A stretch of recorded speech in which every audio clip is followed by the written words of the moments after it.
ನಮ್ಮ ಜಗತ್ತಿನಲ್ಲಿ biggest display manufacture ಮಾಡುವಂಥ ಕಂಪನಿಗಳು ಯಾವುದು ಗೆಸ್ ಮಾಡಿ ನೋಡೋಣ. ಅದು ಟಿವಿ ಮಾನಿಟರ್ ಆದರೂ ಆಗಿರ್ಬೋದು ಅಥವಾ ಸ್ಮಾರ್ಟ್ಫೋನ್ ಡಿಸ್ಪ್ಲೇನಾದರೂ ಆಗಿರ್ಬೋದು. ನಿಮ್ಮಲ್ಲಿ ತುಂಬ ಜನ LG ಅಥವಾ ಸ್ಯಾಮ್ಸಂಗನ್ನು ಗೆಸ್ ಮಾಡ್ತಿರ್ಬೋದು. ಆದರೆ ನಿಮಗೆ ಆಶ್ಚರ್ಯ ಆಗ್ಬೋದು, ಇನ್ನೊಂದು ಅತಿ ದೊಡ್ಡ ಕಂಪನಿ ಇದೆ. ಈ ಕಂಪನಿ ಹೆಸರನ್ನು ನೀವು ಮೆಜಾರಿಟಿ ಆಫ್ ದ ಜನ ಕೇಳೇ ಇರಲ್ಲ. ಈ ಥರದ ಒಂದು ಕಂಪ್ನಿ ಇದೆಯಾ ಅಂತ ಅನ್ಕೋತೀರಾ. BOE ಟೆಕ್ನಾಲಜಿ ಅಂತ. ಇದು ಚೈನೀಸ್ ಕಂಪನಿ, ಆಯಿತಾ. ಸೊ ಇದ್ರ ಬಗ್ಗೆ ಆಮೇಲೆ ಮಾತನಾಡ್ತೀನಿ. ನೀವು ನಂಬಲ್ಲ, ಈ ಕಂಪನಿಯ ಡಿಸ್ಪ್ಲೇನ ಈವನ್ ಐಫೋನ್ಗಳಲ್ಲೂ ಸಹ ಯೂಸ್ ಮಾಡಲಾಗ್ತಾ ಇದೆ. ಕೆಲವೊಂದು ಐಫೋನ್ 13 ಸೀರೀಸು ಮತ್ತು ಕೆಲವೊಂದು ಐಫೋನ್ 15 ಸೀರೀಸ್ನಲ್ಲೂ ಸಹ ಈ ಒಂದು ಡಿಸ್ಪ್ಲೇನ ಯೂಸ್ ಮಾಡಲಾಗ್ತದೆ. ಹೌದು, ಆಪಲ್ನವರು LG ಕಡೆಯಿಂದನೂ ಕೆಲವೊಂದು ಡಿಸ್ಪ್ಲೇ ತೊಗೋತಾರೆ, ಸ್ಯಾಮ್ಸಂಗ್ ಕಡೆಯಿಂದನೂ ಡಿಸ್ಪ್ಲೇ ತೊಗೋತಾರೆ, ಈವನ್ ಈ ಕಂಪನಿ ಕಡೆಯಿಂದನೂ ಕೂಡ ಡಿಸ್ಪ್ಲೇ ತೊಗೋತಾರೆ. ಈ ಆಪಲ್ನವರು ನಿಮ್ಗೆ ಹೇಳಲ್ಲ ನಿಮ್ಮ ಫೋನಲ್ಲಿ ಆ್ಯಕ್ಚುಲಿ ಯಾವ ಕಂಪ್ನಿ ಡಿಸ್ಪ್ಲೇ ಇದೆ ಅಂತ. ಯಾವುದಾದ್ರು ಇರ್ಬೋದು, ಈ ಮೂರರಲ್ಲಿ ಯಾವುದಾದ್ರೂ ನಿಮ್ಮ ಫೋನಲ್ಲಿ ಇರ್ಬೋದು, ಹೇಳೋಕ್ಕಾಗಲ್ಲ. ಜೊತೆಗೆ ನಿಮಗೆ ಗೊತ್ತಿಲ್ಲದ ರೀತಿ ನಿಮ್ಮ ಫೋನಲ್ಲೂ ಸಹ ಈ ಕಂಪನಿಯ ಡಿಸ್ಪ್ಲೇ ಇದ್ದರೂ ಇರಬಹುದು, ಆಯಿತಾ. ಏನಕ್ಕೆ ಅಂತ ಅಂದರೆ ಇತ್ತೀಚೆಗೆ OnePlus ಅವರು, ಓಪೋನವರು ಈ ಕಂಪನಿ ಡಿಸ್ಪ್ಲೇನ ಹಾಕೋಕ್ಕೆ ಶುರು ಮಾಡಿದ್ದಾರೆ. ಸೊ ನಿಮಗೆ ಗೊತ್ತಿಲ್ಲದೆ ನಿಮ್ಮ ಫೋನಲ್ಲಿ ಈ ಕಂಪನಿ ಡಿಸ್ಪ್ಲೇ ಇದ್ರೂ ಇರ್ಬೋದು. ಜೊತೆಗೆ ವಿವೋದವರು, ಅಂದರೆ ಆಲ್ಮೋಸ್ಟ್ ಎಲ್ಲ ಚೈನೀಸ್ ಸ್ಮಾರ್ಟ್ಫೋನ್ ಮ್ಯಾನುಫ್ಯಾಕ್ಚರ್ ಮಾಡುವಂಥ ಕಂಪನಿಗಳು ಇದರಿಂದ ಡಿಸ್ಪ್ಲೇನ ಪರ್ಚೇಸ್ ಮಾಡ್ತಾರೆ. ಅದಷ್ಟೇ ಅಲ್ಲ, ನಮ್ಮ ಜಗತ್ತಿನಲ್ಲಿ ಈ TV ಡಿಸ್ಪ್ಲೇ ಮತ್ತು ಮಾನಿಟರ್ ಡಿಸ್ಪ್ಲೇ LCD ಡಿಸ್ಪ್ಲೇಯನ್ನು ಅತಿ ಹೆಚ್ಚು ಮ್ಯಾನುಫ್ಯಾಕ್ಚರ್ ಮಾಡುವಂಥ ಕಂಪ್ನಿ ಕೂಡ ಈ ಒಂದು BOE ಟೆಕ್ನಾಲಜಿನೇ. ಹೈಯೆಸ್ಟು, ಈವನ್ LGನೂ ಅಲ್ಲ ಸ್ಯಾಮ್ಸಂಗೂ ಅಲ್ಲ, ಹೈಯೆಸ್ಟು LCD ಡಿಸ್ಪ್ಲೇ ಮ್ಯಾನುಫ್ಯಾಕ್ಚರ್ ಮಾಡೋದು ಈ BOEನವರು. ಸದ್ಯಕ್ಕೆ ಓವರಾಲ್ ಗ್ಲೋಬಲ್ ಆಗಿ ಅವರೇ ಟಾಪಲ್ಲಿರೋದು. ಸ್ಯಾಮ್ಸಂಗೂ ಅಲ್ಲ, ಈವನ್ LGನೂ ಅಲ್ಲ, ಆಯಿತಾ. ಓವರಾಲ್ ಅದು ಈ ಸ್ಯಾಮ್ಸಂಗ್ ಮತ್ತು LGನವರು ಈ ಡಿಸ್ಪ್ಲೇ, ಮೊಬೈಲ್ ಡಿಸ್ಪ್ಲೇ ಮತ್ತು ಈ TV ಡಿಸ್ಪ್ಲೇ ಮ್ಯಾನುಫ್ಯಾಕ್ಚರ್ ಮಾಡ್ತಾರೆ. ಬಟ್ ಈ BOEನವರು ನಂಬರ್ ಜಾಸ್ತಿ ಏನಕ್ಕೆ ಅಂತ ಅಂದರೆ ಅವರು ಎಲ್ಲ ಥರ ಡಿಸ್ಪ್ಲೇನ ಮ್ಯಾನುಫ್ಯಾಕ್ಚರ್ ಮಾಡ್ತಾರೆ. ಅದು ಕ್ಯಾಮ್ರಾನಾದರೂ ಆಗಿರ್ಬೋದು, ಎಲ್ಲೆಲ್ಲಿ ಡಿಸ್ಪ್ಲೇ ಇರುತ್ತೆ ಅದನ್ನೆಲ್ಲದರೂ ಮ್ಯಾನುಫ್ಯಾಕ್ಚರ್ ಮಾಡ್ತಾರೆ. ಅದರಿಂದ ನಂಬರ್ ವೈಸು ಅವ್ರದ್ದು ಸ್ವಲ್ಪ ಜಾಸ್ತಿ ಇದೆ. ಇನ್ನೊಂದೇನಪ್ಪ ಅಂದರೆ, ಆಗಲೇ ಈ ಕಂಪನಿ ಚೈನೀಸ್ ಕಂಪನಿ ಅಂತ ಹೇಳ್ತಾ ಇದ್ದೆ.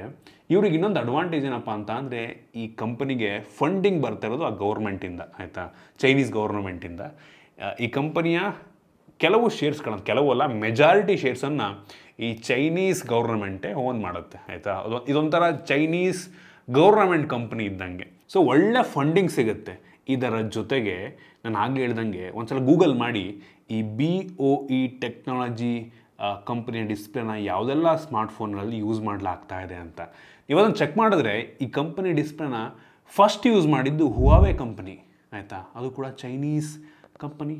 ಈ ಗೌರ್ಮೆಂಟ್ನವ್ರು ಪುಷ್ ಮಾಡ್ತಾರೆ, ನೀವು ನಮ್ಮ ದೇಶದಲ್ಲಿ ಹೆಂಗೂ ನಮ್ಮ ದೇಶದ ಕಂಪ್ನಿ, ನೀವು ಬೇರೆ ಕೊರಿಯಾದು ಈ ಸ್ಯಾಮ್ಸಂಗ್ ಡಿಸ್ಪ್ಲೇ ಹಾಕಿ ತೊಗೋತೀರಾ, LG ಡಿಸ್ಪ್ಲೇ ಹಾಕಿ ತೊಗೋತೀರಾ, ನಮ್ಮ ದೇಶದ್ದೇ ಇದೆಯಲ್ಲ BOE ಟೆಕ್ನಾಲಜಿ, ತೊಗೊಂಬಿಡಿ, ಇದನ್ನು ಯೂಸ್ ಮಾಡ್ಕೊಳ್ಳಿ. ಓಪೋ ಕೂಡ ಚೈನೀಸ್, ವಿವೋ ಕೂಡ ಚೈನೀಸ್, OnePlus ಕೂಡ ಅವ್ರದ್ದೇ, MI ಕೂಡ ಅವ್ರದ್ದೇ. ಸೊ ಇವ್ರು ಪುಷ್ ಮಾಡ್ತಾರೆ, ಆಯಿತಾ. ಸೊ ಇವ್ರದ್ದು ಮಾಸ್ಟರ್ ಪ್ಲಾನ್ ಏನಪ್ಪ ಅಂತ ಅಂದರೆ, ಈ LGನ ಸ್ಯಾಮ್ಸಂಗನ್ನ ತುಳಿಬೇಕು. ನೀವು ನಂಬಲ್ಲ, ಆಲ್ರೆಡಿ ಈ ಒಂದು ಕಂಪನಿ ನಮ್ಮ ಜಗತ್ತಿನ ಬಿಗ್ಗೆಸ್ಟು LCD TV ಡಿಸ್ಪ್ಲೇ ಮತ್ತು ಮಾನಿಟರ್ ಡಿಸ್ಪ್ಲೇನ ಮ್ಯಾನುಫ್ಯಾಕ್ಚರ್ ಮಾಡುವಂಥ ಕಂಪನಿ. ಅದರಲ್ಲೂ ಸ್ಯಾಮ್ಸಂಗ್ ಅವ್ರಿಗೆ ಬರೀ OLED ಕಡೆಗೆ ಜಾಸ್ತಿ ಕಾನ್ಸಂಟ್ರೇಟ್ ಮಾಡ್ತಿದ್ದಾರೆ, TVಯಲ್ಲಿ QLED ಕಡೆಗೆ ಮಾಡ್ತಾಯಿದ್ದಾರೆ.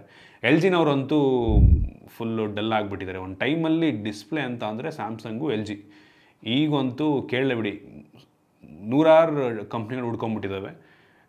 ಸೊ ಈ ಥರ BOE ಟೆಕ್ನಾಲಜಿಯವರು ತುಳಿತಾ ಇದ್ದಾರೆ, ಆಯಿತಾ, ಈ ಎರಡು ಕಂಪ್ನಿಗಳನ್ನು. ಸೊ ನಮ್ಮ ದೇಶಕ್ಕೂ ಬರ್ತಾಯಿದೆ. ನಮ್ಮ ದೇಶದಲ್ಲಿ ಲಾಂಚ್ ಆಗ್ತಿರೋ ಮೆಜಾರಿಟಿ ಸ್ಮಾರ್ಟ್ಫೋನ್ಗಳಲ್ಲಿ ಈ ಡಿಸ್ಪ್ಲೇನ ಕೂಡ ಬರ್ತಿದೆ. ಬಟ್ ನಮಗೆ ಗೊತ್ತಾಗ್ತಿಲ್ಲ ಅಷ್ಟೇ, ಆಯಿತಾ. ಚೈನಾದಿಂದ ಇಂಪೋರ್ಟ್ ಮಾಡ್ತಾರೆ, ಇಲ್ಲ ಅಸೆಂಬ್ಲಿ ಮಾಡ್ತಾರೆ, ನಮ್ಗೆ ಯಾವ ಡಿಸ್ಪ್ಲೇ ಅಂತಲೂ ಹೇಳಲ್ಲ ಅವರು. ಸೊ ನಮಗೆ ಗೊತ್ತಿಲ್ಲದಂಗೆ ನಾವು ಈ ಡಿಸ್ಪ್ಲೇನ ಯೂಸ್ ಮಾಡ್ತಾ ಇದ್ದೀವಿ. ನಮ್ಮ ದೇಶದಲ್ಲಿ ಆ್ಯಕ್ಚುಲಿ ಶುರು ಆಗಬೇಕು. ನಮ್ಮ ದೇಶದಲ್ಲೂ ಸಹ ಗೌರ್ಮೆಂಟ್ನವ್ರು ಇನಿಷಿಯೇಟಿವ್ ತೊಗೊಂಡು ಈ ರೀತಿ ಫಂಡಿಂಗ್ ಕೊಡಬೇಕು ಒಂದು ಕಂಪ್ನಿಗೆ, ಅಥವಾ ಇವರೇ ಒಂದು ಕಂಪ್ನಿ ಶುರು ಮಾಡಬೇಕು. ಬಟ್ ನಮ್ಮ ದೇಶದಲ್ಲಿ ಏನಾಗ್ತಿದೆ ಅಂದರೆ ಎಲ್ಲ ಪ್ರೈವೇಟೈಸೇಷನ್ ಆಗ್ತಾಯಿದೆ, ಆಯಿತಾ. ಗೌರ್ಮೆಂಟ್ ಫಂಡಿಂಗ್ ಬರಬೇಕು ನಂಗೆ ಅನ್ನಿಸ್ತಂಗೆ, ಆಯಿತಾ. ಬಟ್ ಸದ್ಯಕ್ಕೆ OLED ಮಾರ್ಕೆಟ್ನಲ್ಲಿ ಸ್ಮಾರ್ಟ್ಫೋನಲ್ಲಿ ಹೈಯೆಸ್ಟು ಶೇರ್ನ ಹೊಂದಿರೋದು ಸ್ಯಾಮ್ಸಂಗೇನೆ, ಆಯಿತಾ. ಮೆಜಾರಿಟಿ ಸ್ಮಾರ್ಟ್ಫೋನ್ಗಳಲ್ಲಿ OLED ಇದ್ದರೆ ಅದು ಸ್ಯಾಮ್ಸಂಗಿನ AMOLED ಡಿಸ್ಪ್ಲೇನ ಆಗಿರುತ್ತೆ. ಜೊತೆಗೆ ಅದು ಬಿಟ್ಟರೆ LG ಆಗಿರ್ಬೋದು ಅಥವಾ BOE, ಇವರು ಕೂಡ OLED ಡಿಸ್ಪ್ಲೇನ ಮ್ಯಾನುಫ್ಯಾಕ್ಚರ್ ಮಾಡ್ತಾರೆ. ಬರ್ತಾ ಬರ್ತಾ ಬರ್ತಾ ನಾನು ಹೇಳ್ದಂಗೆ ಈ ಎಲ್ಲ ಚೈನೀಸ್ ಕಂಪನಿಗಳು ಈ BOEಗೆ ಸ್ವಿಚ್ ಆದರು ಅಂತ ಅಂದರೆ ಈ ಸ್ಯಾಮ್ಸಂಗಿನ ಮಾರ್ಕೆಟ್ ಶೇರು ಮತ್ತು L G market share already ಕಿತ್ಕೊಂಡು ಹೋಗಿದೆ ಬಿಡಿ, ತಲೆ ಕೆಡಿಸ್ಕೊಬೇಡಿ. 3ನೇ ಸ್ಪಾಟಲ್ಲಿದ್ದಾರೆ. ಸೊ BOE 2ನೇ ಸ್ಪಾಟು. ಮುಂದಿನ ದಿನ LGನೂ ಸ್ಯಾಮ್ಸಂಗ್ನ ತುಳಿದ್ಬಿಟ್ಟು ಮೇಲಕ್ಕೆ ಬರ್ತಾರೆ. ಈವನ್ ಚಿಪ್ ಮ್ಯಾನುಫ್ಯಾಕ್ಚರಿಂಗಲ್ಲೂ ಅಷ್ಟೇ ನೋಡ್ತಾ ಇರಿ, ಈ ಚೈನಾದವ್ರು ಏನಾದರೂ ಮಾಸ್ಟರ್ ಪ್ಲ್ಯಾನ್ ಮಾಡಿ ಈ ಸ್ನ್ಯಾಪ್ಡ್ರ್ಯಾಗನ್ನು, ಮೀಡಿಯಾಟೆಕ್ಕು ಇವ್ರನ್ನೆಲ್ಲ ಏನಾದರೂ ಮಾಡಿ ತುಳಿದ್ಬಿಟ್ಟು ಇವ್ರು ಏನಾದ್ರು ಒಂದು ತಗೊಂಡ್ಬಿಡ್ತಾರೆ. ಸರಿ ಇಲ್ಲ ಈ ಚೈನಾದವರು. ಬಟ್ ನಾವು ಕೂಡ ಅಷ್ಟೇ ಹಿಂದುಳಿಬಾರ್ದಾಯ್ತಾ. ನಮ್ಮದು ಪಾಪ್ಯುಲೇಷನ್ ತುಂಬ ಚೆನ್ನಾಗಿದೆ, ನಮ್ಮದು ಮ್ಯಾನ್ ಪವರ್ ತುಂಬ ಚೆನ್ನಾಗಿದೆ. ನಮ್ಮ ದೇಶದಲ್ಲೂ ಕೂಡ ಈ ರೀತಿ ಇನೋವೇಷನ್ ಬರಬೇಕು. ಈಗಲಿಂದಲೇ R&Dಗೆ ಇನ್ವೆಸ್ಟ್ ಮಾಡಬೇಕು ಗೌರ್ಮೆಂಟ್ನವರು. ಆಯಿತು ಹಿಂಗಾಯಿತು ಅಂದರೆ ನೋಡಿ ಚೈನಾನೊಂದಿನ ನಾವು ಬೀಟ್ ಮಾಡ್ಬೋದು. ನೋಡೋಣ ಏನಾಗುತ್ತೆ ಅಂತ. ಸೊ ಇದಿಷ್ಟು ಒಂದು ಸಣ್ಣ ಸ್ಟ್ಯಾಟಿಸ್ಟಿಕ್ಸ್ ನಾನು ನಿಮ್ಮ ಹತ್ರ ಶೇರ್ ಮಾಡಬೇಕು ಅಂತ ಅಂದ್ಕೊಂಡಿದ್ದೆ. ಈ ಚೈನೀಸ್ ಗೌರ್ಮೆಂಟಿನ ಮಾಸ್ಟರ್ ಪ್ಲ್ಯಾನ್ ಹೆಂಗೆ ನಡೆಯುತ್ತೆ ಅಂತ ಗೊತ್ತಾಗಿದೆ ಅನ್ಕೋತೀನಿ. ಐ ಹೋಪ್ ನಿಮಗೆ ಈ ವಿಡಿಯೋ ಇಷ್ಟ ಆಗಿದೆ, ಹೊಸ ವಿಷಯ ತಿಳ್ಕೊಂಡಿದ್ದೀರಾ ಅಂತ ಅನ್ಕೋತೀನಿ. ಇಷ್ಟ ಆಗಿದ್ರೆ ಲೈಕ್ ಮಾಡಿ, ಶೇರ್ ಮಾಡಿ. ಈ ರೀತಿ ನಮ್ಮ ಬೇರೆ ಬೇರೆ ವೀಡಿಯೋಗಳಿಗೆ ನಮ್ಮ ಟೆಕ್ ಇನ್ ಕನ್ನಡ ಯೂಟ್ಯೂಬ್ನ ಸಬ್ಸ್ಕ್ರೈಬ್ ಮಾಡ್ಕೊಂಡಿಲ್ಲ ಅಂದರೆ ಈಗಲೇ ಸಬ್ಸ್ಕ್ರೈಬ್ ಮಾಡ್ಕೊಳ್ಳಿ ಮತ್ತು ಬೆಲ್ ಐಕನ್ ಕೂಡ ಕ್ಲಿಕ್ ಮಾಡ್ಬೋದು. ಸಿಗೋಣ ಮುಂದಿನ ವೀಡಿಯೋದಲ್ಲಿ.